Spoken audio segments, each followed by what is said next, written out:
Mi querido Ramiro, discúlpame por tenerte esperando tanto tiempo, pero cómo ha estado movido el programa desde el inicio. Te mando un abrazo, Ramiro, ¿cómo estás?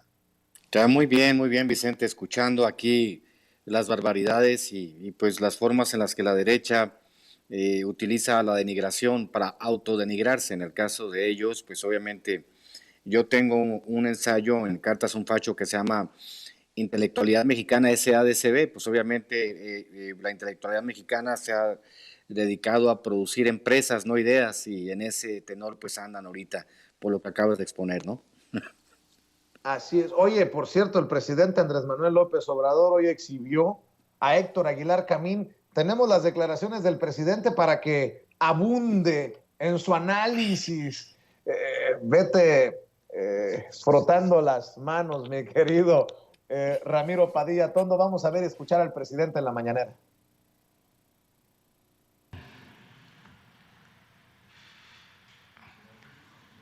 Sí, justificando el bloqueo. Estamos hablando de el jefe de uno de los grupos de la intelectualidad mexicana. Aguilar fue pues un buen estudiante, hizo su tesis de doctorado en Sonora. Bueno, en el Colegio de México, pero sobre los revolucionarios de Sonora, Frontera Nómada. Muy buen libro. Dicen que cuando terminó su examen, don Daniel Cosío Villegas expresó algo así como: ha nacido un gran historiador.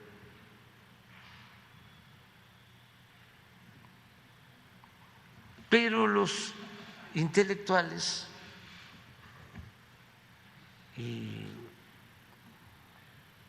no resisten las tentaciones del poder, se vuelven locos, se fascinan con el poder. Dicen que el poder atonta a los inteligentes y a los tontos los vuelve locos. Pues ahí te la dejo de tarea, mi querido Ramiro Padilla Tondo, con las declaraciones del presidente Andrés Manuel López Obrador. O tonto o loco, Aguilar Camín, o all of the above, todas las de arriba, mi querido Ramiro. Hay una circunstancia que yo planteaba también ahora mismo en el nuevo libro que hablo de la circulación de las ideas. Es muy importante entender cómo circulan las ideas y qué ofrece la clase intelectual de un país al país. Había hablado en algún otro programa del tema sobre todo de esta visión totalmente occidental que se tiene desde la intelectualidad mexicana y los intentos que se han hecho por tratar de comprender desde la visión de la náhuatl qué es lo que nos compone como mexicanos, que sería un tema que podríamos explorar en los próximos años.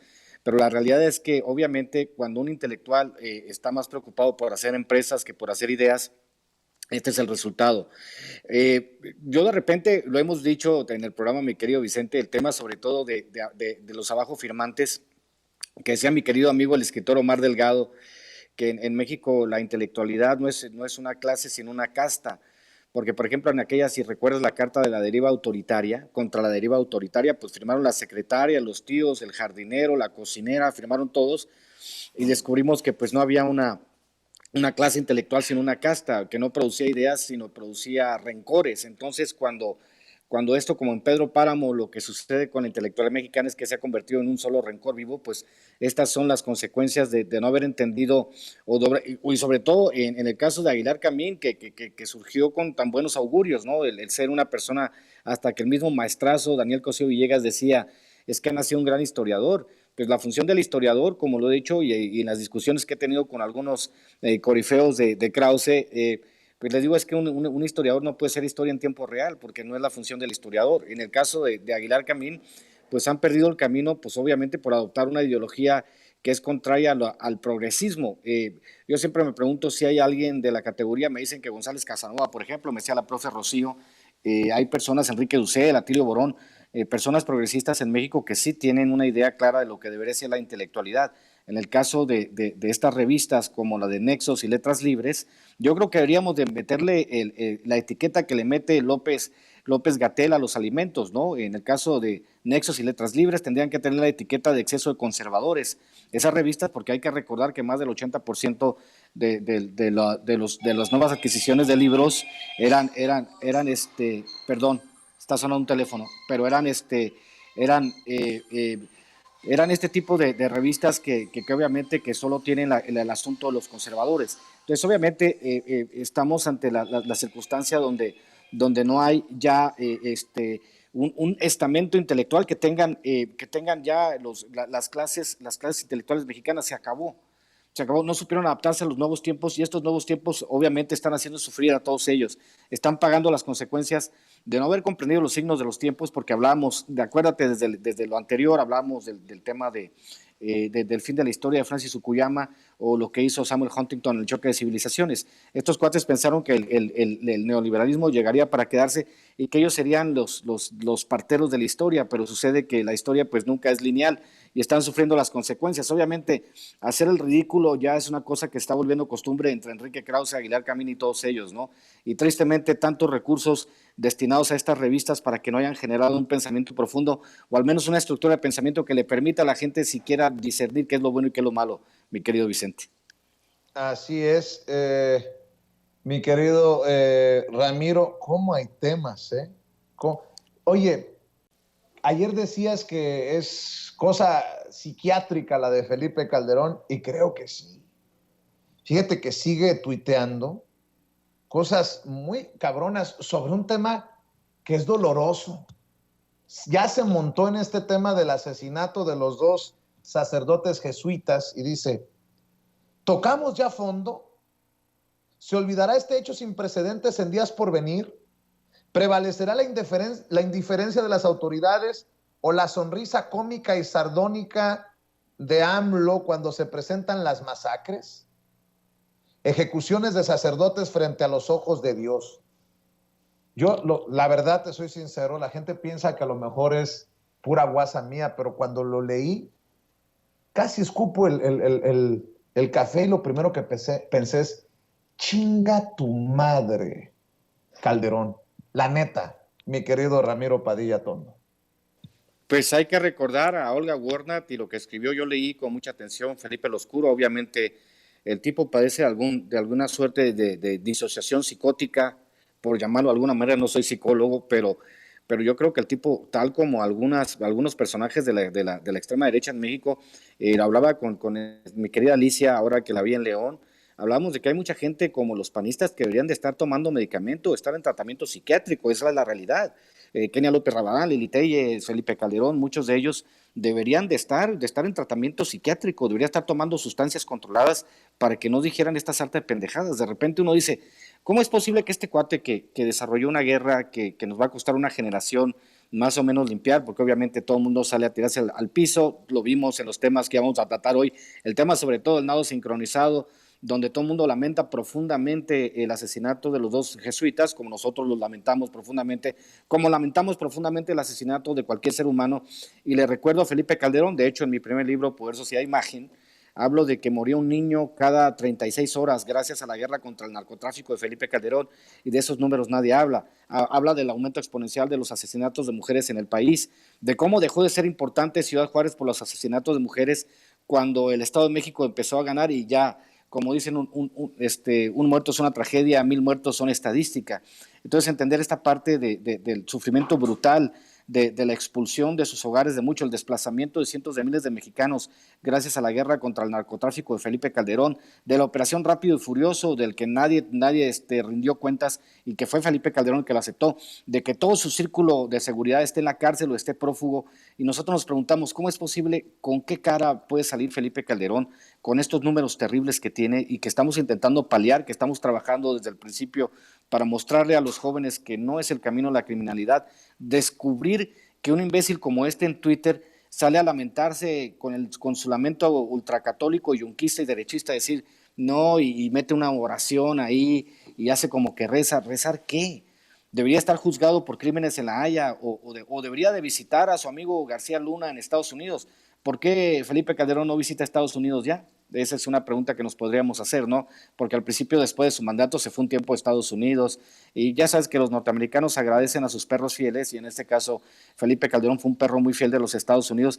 Y ahora que salga con estas estupideces, obviamente sí, da asco y repulsión, dan ganas de vomitar lo que hace Felipe Calderón y que siga ostentándose como un actor público en una circunstancia donde debería estar calladito. Aprende Peña Nieto, aprende los otros expresidentes.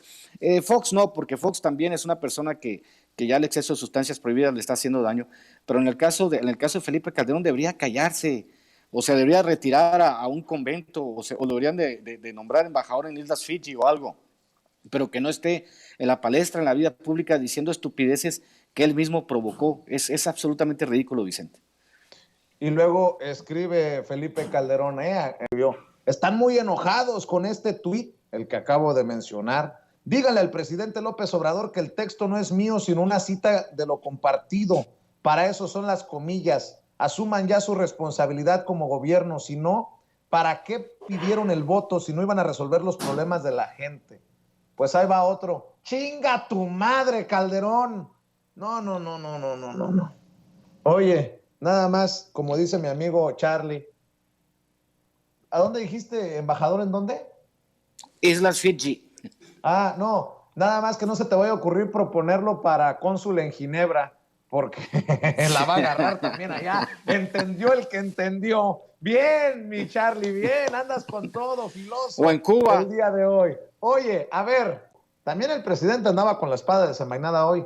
Creo que de una forma fina, muy elegantemente, le dice a Arturo Saldívar, ministro presidente de la Suprema Corte de Justicia de la Nación, y a Alejandro Gertz Manero, fiscal general de la República, que se pongan las pinches pilas.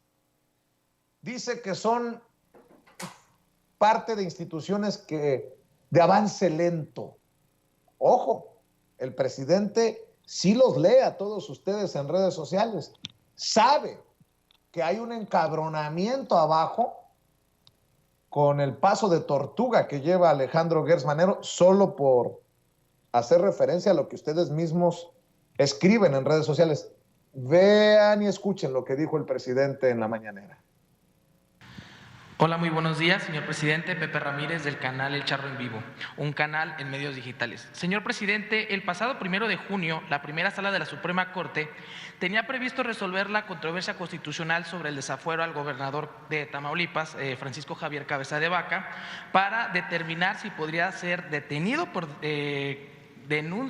varios cargos, entre ellos el de delincuencia organizada y lavado de dinero. Sin embargo, la discusión fue aplazada, argumentando que la resolución del mismo podría interferir en la contienda electoral del pasado 5 de junio. Y el 8 de este mismo mes, por segunda ocasión, la Sala de la Suprema Corte decidió aplazar su discusión. La resolución de este caso es de gran trascendencia, ya que los ministros de la Suprema Corte sentarían un precedente para la procuración de justicia en el país y para el combate a la corrupción en los niveles más altos de los gobiernos estatales. Sin embargo, presidente, pues ya va un año que el mismo está atorado en la Corte y los perjudicados somos todas y todos los mexicanos. De acuerdo a nuestra Constitución, la justicia debe de ser pronta y expedita. Sin embargo, en la práctica esto no ha sido así. No ha sido así, y al contrario, el Poder Judicial, además de obeso, reumático y aletargado, parece estar al servicio de intereses fácticos, ya que lo han utilizado como un instrumento para manejar los privilegios de las élites, así como para defender prácticas corruptas. En fin, se ha convertido en la esperanza de detractores para lograr recuperar el poder en el 2024. El Poder Judicial presenta serios problemas y grandes limitaciones, y algunos jueces han tenido actitud deplorable que no han favorecido a la legalidad. Casos como el del juez Juan Pablo Gómez Fierro, o los jueces que han concedido amparos en contra de las megas obras, o en el mismo caso de Cabeza de Vaca, y así muchos más que han quedado en el anonimato, pero que han violentado a nuestro pueblo. Una justicia que tarda en llegar, presidente, no es justicia. Y la pregunta sería si se presentará alguna iniciativa para determinar con esta corrupción en el Poder Judicial, o casos como el que estamos viviendo allá en Tamaulipas con Cabeza de Vaca, o en dado caso, si instruiría para que su sucesor termine esta labor. Y su opinión, sobre todo, presidente, pues es trabajo que se está haciendo en el Poder Judicial y este aletargamiento de los juicios que perjudican la impartición de justicia en México. Yo creo que tienes razón. Una de las características, un distintivo en los casos que tienen que ver con la Fiscalía y con el Poder Judicial es la tardanza.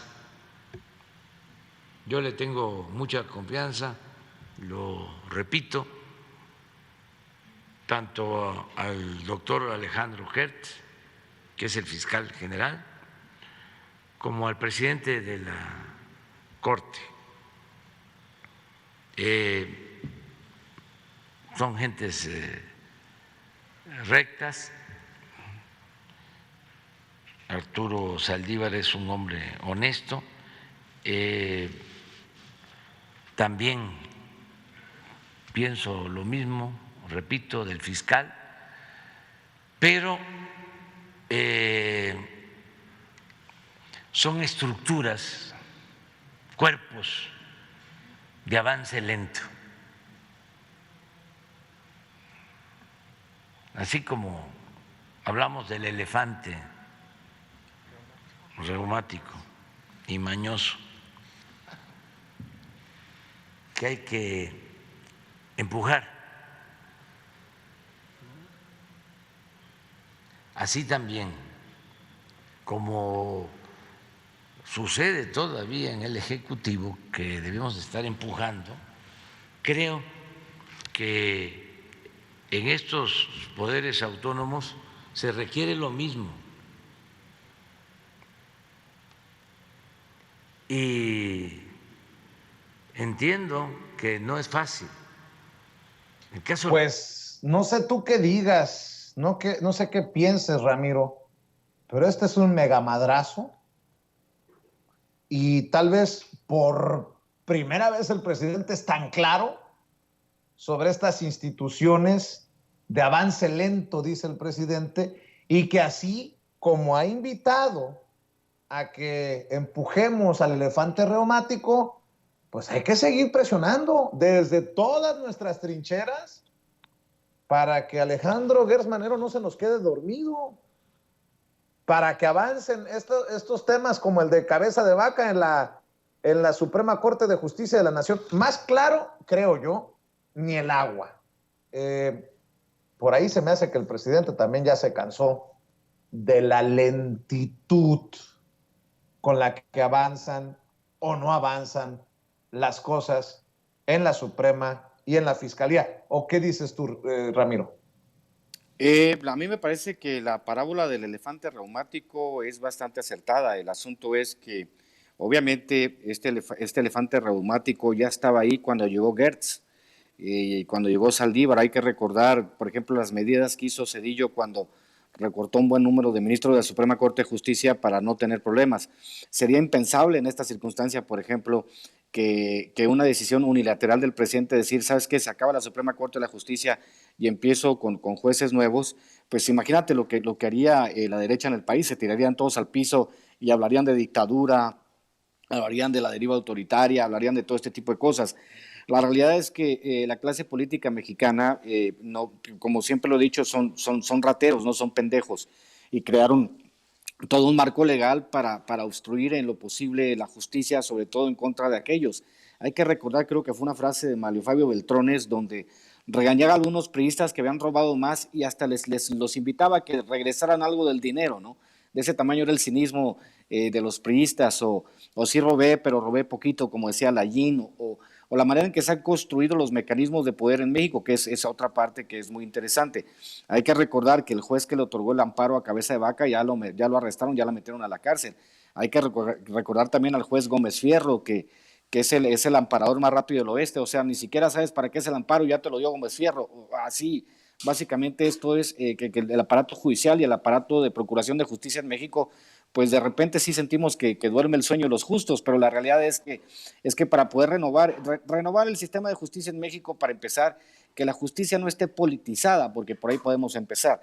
Politizar la justicia es algo que es una característica inherente al sistema mexicano, como en el caso, por ejemplo, lo que sucedió con el Bronco, o lo que ha sucedido con los exgobernadores, que, bueno, pobrecito, viene cansado de Estados Unidos César Duarte, a ver si le damos prisión domiciliaria, pero estás acusado, y luego le cierran el ojo, estás acusado, y tú eres un corrupto, pusiste tu propio banco, sacaste del erario de Chihuahua un poquito más de 1,000 millones de pesos, pero no te preocupes, qué bueno que hiciste tu propio banco, qué ambición la tuya, o lo que hacía Javier Duarte, que se robaba 1,118,000 pesos por hora estando dormido o despierto. O sea, al final de cuentas, el aparato de procuración de justicia en México tiene mucho que ver.